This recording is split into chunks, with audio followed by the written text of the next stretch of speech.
Assalamualaikum Baraya, selamat datang kembali di Guru Gembul Channel. Dan ini saya kedatangan seorang tamu yang maksa pengen ketemu. Beliau adalah seorang yang sempat viral, guru yang sempat viral beberapa bulan yang lalu. Udah masuk ke Padidi Kobisa, udah diundang sama pejabat-pejabat publik. Tapi masalahnya masih belum selesai. Karena apa? Karena masalah yang dihadapi itu adalah masalah pendidikan. Di dunia pendidikan, viral aja gak cukup untuk menyelesaikan satu masalah. Jadi iya kan. Benar. Nah ini sekarang ceritanya itu dimulai dari dulu Akang mengungkap kasus pungli ya. Betul. So, kita mulai dari yang dulu pernah dibahas, tapi kita ulang lagi aja gitu ya. Dari minding aja. Dulu tuh jadi waktu saya latsar CPNS ada beberapa pungutan yang saya pertanyakan. Terus Pungutan liar itu. Pungutan liar.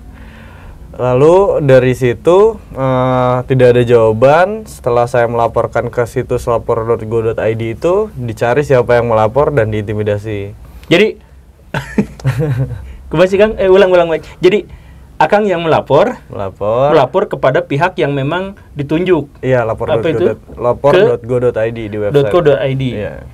Kalau misalkan ada masalah kecurangan, silakan lapor ke situ. Iya. Tapi kalau pas lapor ke situ, Akang diintimidasi. Itu kan sebenarnya bisa memakai anonim, Iya. pakai anonim, tapi tetap dicari sama pemerintahannya dicari siapa Sama yang lapor.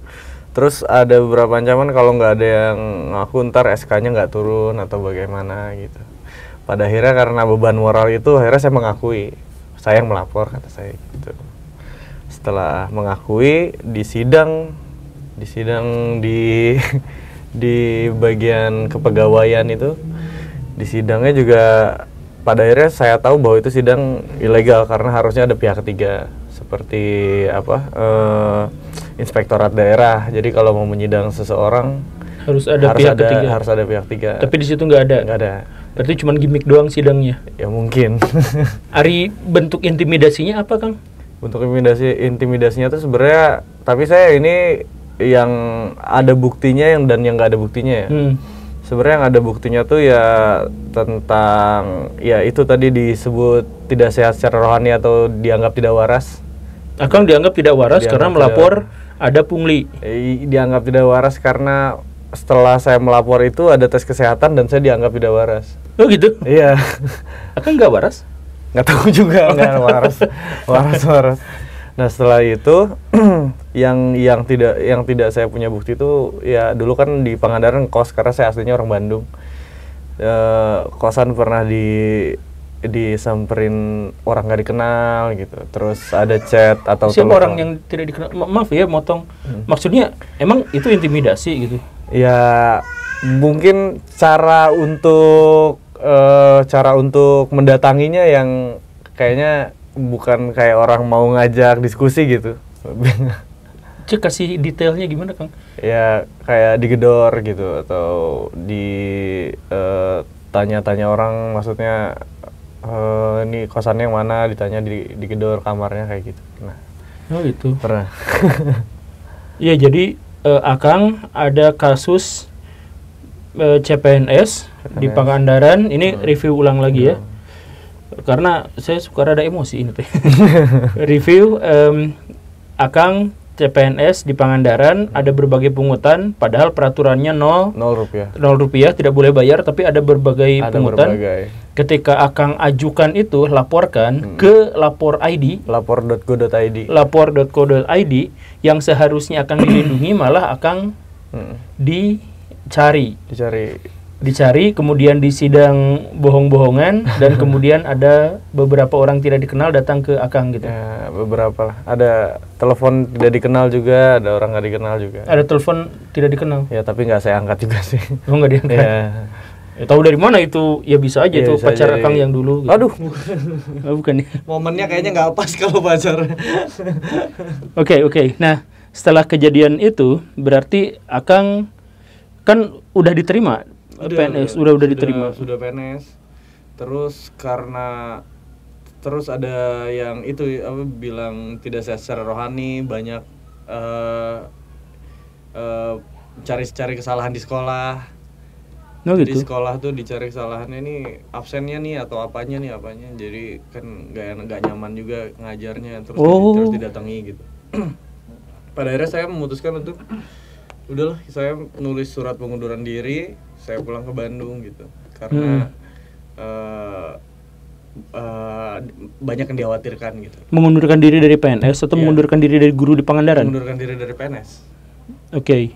Mengundurkan diri sebagai PNS fungsional guru di Pangandaran. Pas pulang ke Bandung baru saya berani speak up karena suratnya sudah ada di Pemkab, sudah ada di pemerintahan kabupaten. Baru saya berani speak up. Pas speak up itu ternyata menjadi berita nasional kala itu. Ya saya juga baca itu. Setelah berita itu diundanglah saya ke Gedung Sate. Ke Gedung Sate bertemu dengan Pak Gubernur bernama Pak Ridwan Kamil. Ridwan Kamil. Pak Ridwan Kamil. Dipertegas terus. Iya kan udah spesifik kan, kalau Gubernur Jawa Barat ya masa siapa lagi? Iya kan, masa Pak Lukas NMB kan? Kejauhan ya. Kejauhan. Iya. Ya terus di situ ditanyalah detailnya gimana, saya ceritain tuh lengkap gimana apa yang saya alami, apa yang diperbuat waktu sidang. Waktu di sidang tuh apa yang mereka bilang saya ceritain. Terus Pak Ridwan Kamil itu memanggil timnya dipanggil, ini gimana kalau dipindahin ke provinsi katanya, ditarik ke PNS provinsi. Iya. Terus, kan Akang udah mengundurkan diri kan? Nah itu surat pengunduran dirinya sudah dikasih, sedang diproses. Belum final. Belum final, betul. Terus kata timnya Pak Ridwan Kamil, oke, dibikinin skemanya seperti ini. Bisa katanya. Terus tanya Pak Emil ke saya, Husein gimana Pak, kalau saya yang penting ngajar, karena basic saya ini fungsional guru, pengajar. Kalau di tempat lain takutnya saya tidak bisa bekerja seprofesional saya sebagai pengajar gitu. Oke, tapi nggak bisa di SMP ya, soalnya di SMA kan Pemprov, SMA sederajat. Baik Pak, yang penting tetap jadi guru. Terus dari situ Pak Emil telepon Pak Bupati, Pak JJ, untuk suratnya jangan di ACC. Surat pengunduran dirinya Jangan di ACC. Husein saya yang handle katanya. Pak JJ-nya besoknya saya ketemu Pak JJ. Katanya, saya juga udah janjian ketemu Husein besok katanya. Ya udah nggak akan saya ACC katanya. Setelah beberapa lama agak sulit komunikasinya bersama Pak Emil. Jadi tim-timnya Pak Emil itu sulit sekali dihubungi. Itu ada intimidasi Kang di HP Kang? Enggak, itu bukan. Ada telepon asing. Ada notifikasi asing. Nah itu tadi sampai mana lupa. Sampai Akang semakin susah untuk kontak dengan timnya Pak Ridwan Kamil. Agak kesulitan untuk kontak timnya Pak Ridwan Kamil. Terus diajak ketemuan lagi di suatu kafe di Kota Bandung. Ngobrol lagi, katanya ternyata tidak bisa. Tidak bisa apa? Tidak bisa dipindahkan ke provinsi. Terus kayaknya kita balikin lagi ke Pangandaran. Terus saya bilang, Pak, saya kalau balik lagi nggak mungkin. Karena diintimidasi habis-habisan di sana. Ya, lumayan habis juga di sana gitu. Saya nggak mungkin, lebih baik saya kerja di Kota Bandung sebagai honorer di swasta atau di negeri, tapi tenang ngajar saya, tidak ada yang aneh-aneh gitu. Terus tetap kita usahain untuk jadi PNS aja katanya. Padahal kan sebenarnya saya cuma ingin ngajar, bukan ingin jadi status itu ya. Status tuh udahlah gitu. Itu mah kan bonus ya, bonus hasil kerja keras. Tapi kan kalaupun enggak juga nggak masalah gitu. Itu disuruh jadi staf staf bupati apa di Pangandaran katanya. Ditawarin sama tim Pak RK itu jadi sekretaris bupati aja di sana. Kata saya, Pak, saya ini posisi saya waktu daftar itu sebagai fungsional guru, nggak mungkin saya di struktural. Kalau di struktural saya pasti keteteran, nggak mungkin, kata saya. basic pendidikan saya juga bukan jadi asisten pribadi. Bukan IPDN. Ya, betul. Jadi kan pasti keteteran gitu. Nggak mungkin Pak, saya balik lagi. Tapi kan padahal gajinya lebih besar. Kan bukan tentang gaji. Oh iya, bukan tentang gaji. Balik lagi bukan tentang gaji. Bapak guru gembul juga bukan tentang gaji pasti. Mengajar tuh bukan tentang gaji. Iya, bukan. Bukan pasti. Makanya saya bilang itu bukan tentang gaji, bukan tentang jabatan. Saya cuman ingin jadi guru aja gitu. Tenang, ajar tenang, terus ya syukur-syukur muridnya bisa berprestasi di tangan saya gitu. Karena kalau lihat guru-guru seni musik yang apalagi waktu kita ke Bekasi kemarin yang angklung sampai ke Itali itu kan. Iya. Rasa ingin ngajar saya tuh saya harus membludak gitu ya. Karena saya pikir saya harus bisa juga gitu. Tapi kan setelah seperti ini kan agak berat gitu. Kepuasan guru itu adalah menikmati hasil yang dicapai oleh murid-muridnya gitu. Benar. Tapi kita percepat aja Kang, karena memang ini sebenarnya jadi ketika Akang melaporkan dan ternyata kemudian Akang sampai bahkan ke penguasa nomor 1 di Jawa Barat. Udah sampai ke situ, tetapi masih jadi luntang-lantung status Akangnya. Jadi dikembalikan ke Pangandaran nggak mungkin, di Bandung ternyata tidak bisa. Dan Akang statusnya sekarang sebagai PNS juga karena tidak bisa mengundurkan diri. Waktu mengundurkan diri nggak bisa. Jadi di Pangandaran nggak bisa, di Bandung juga nggak ada. Jadi sama Kang Emil sudah ditawarkan, tapi ternyata mentok. Secara administratif mentok. Tapi di sisi lain PNS-nya nggak hilang. Jadi Akang kesulitan untuk ngajar di mana-mana. Ngajar lagi di tempat lain nggak mungkin karena nggak. Nah itu dia. Jadi kalau guru udah terikat sama PNS itu, ya berarti terikat gitu ya. Jadi mau ngajar di mana-mana nggak bisa. Nggak bisa. Kecuali di Pangandaran. Iya. Dan serabutan, kalau serabutan kan nggak ada larangan ini yang pekerjaan non formal kayak ngajar les atau mungkin nyanyi di kafe atau di mana Pak? Aduh, nyanyi di kafe. Baraya minta tolong sekalian, ini tolong kasih solusi podcast kasih solusi. Beda podcast. Oh, beda podcast. Ini tapi lumayan. Ya, jadi tolong kasih solusi Akang ini seperti apa, karena beliau jujur melaporkan dan cukup punya nyali untuk menyampaikan kebenaran, tapi kemudian diintimidasi, mendapatkan persekusi, kemudian datang ke kota Bandung, di pingpong ke sana kemari, dan sekarang statusnya malah nggak jelas, mau ngajar juga nggak bisa, mau apa-apa juga nggak bisa gitu ya. Dan ini Kang, nasib orang-orang yang mempungli Akang di Pangandaran gimana? Nah itu juga menarik sih, sempet ada sidang internal via Zoom gitu. Ternyata diputuskan bahwa itu semua bukan pungli tapi kesepakatan bersama. Iya. Nah saya mau motong, saya ingin garis bawahi bagian sini gitu ya. Karena ini beberapa ada yang saya dalam tanda kutip tangani juga. Jadi gini, di satu desa itu ada pungli besar-besaran. Setiap warga desa ditarik. Terus teman saya berusaha sekuat tenaga untuk menyelesaikan masalah ini secara hukum. Dibawa ke meja pengadilan. Di sini ada pungli, di sini ada korupsi. Terus ternyata warga desa semuanya gak ada yang mau maju. Enggak, saya emang gak ikutan, saya emang mending bayar aja sekian daripada nanti masuk pengadilan gini gitu, nanti ribut lagi, nanti saya diintimidasi preman dan sebagainya. Jadi banyak sekali kasus pungli di Indonesia dan kasus korupsi di Indonesia yang tidak selesai karena korbannya justru merasa terintimidasi dan takut untuk melapor. Ini juga kasusnya gitu mungkin ya. Jadi akhirnya walaupun itu jelas pungli, tapi kalau sudah masuk pengadilan, oh enggak, ini mah kesepakatan bersama kami apa gitu. Itu luar biasanya Kang, di buku Max Havelaar itu ada adegan semacam ini soal ngerampas kebo itu, ada adegan. Jadi peristiwa Akang ini pungli, tapi pas masuk pengadilan, oh enggak, ini mah kesepakatan bersama, itu sudah ada sejak tahun 1830 tercatat gitu. Jadi luar biasa. Jadi itu menurut sidang di Zoom itu, Akang disebut Akang tidak kuat karena itu adalah kesepakatan bersama. Pungli disebut kesepakatan bersama. Padahal 0 rupiah itu kan yang tadi. Dan yang bilang saya tidak sehat rohani atau tidak gangguan jiwa juga tetap bekerja, masih biasa saja. Nah, saya ngomong.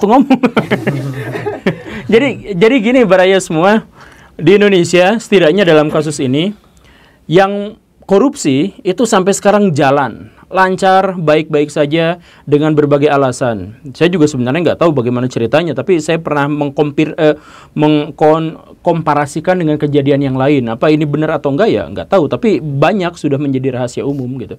Jadi Akang yang menjadi korban dari pungli dan kemudian Akang yang melaporkan, tapi kemudian Akang yang nasibnya sekarang nggak jelas. Disebut gila, disebut gangguan jiwa. Nah, susah begini begitu, statusnya sekarang juga nggak jelas. PNS masih di tangan, tapi nggak digaji, nggak bisa kerja di mana-mana, kecuali di Pangandaran. Sedangkan di Pangandaran Akang dapat persekusi, gitu kan? Dan yang di sana baik-baik saja, Akang di sini luntang-lantung.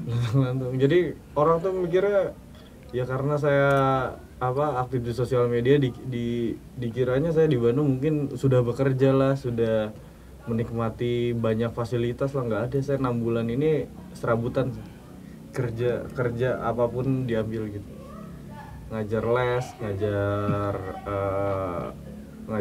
ada berapa, terus pernah ngajar les ke rumah juga pernah, terus pernah nyanyi di kafe kopi, nyanyi di tempat kafe kopi, nyanyi di tempat nikahan. Pokoknya semua pekerjaan saya ambil. Makanya kalau ada yang bilang udah enak di Bandung gini enggak ada, saya survive di Bandung pun survive.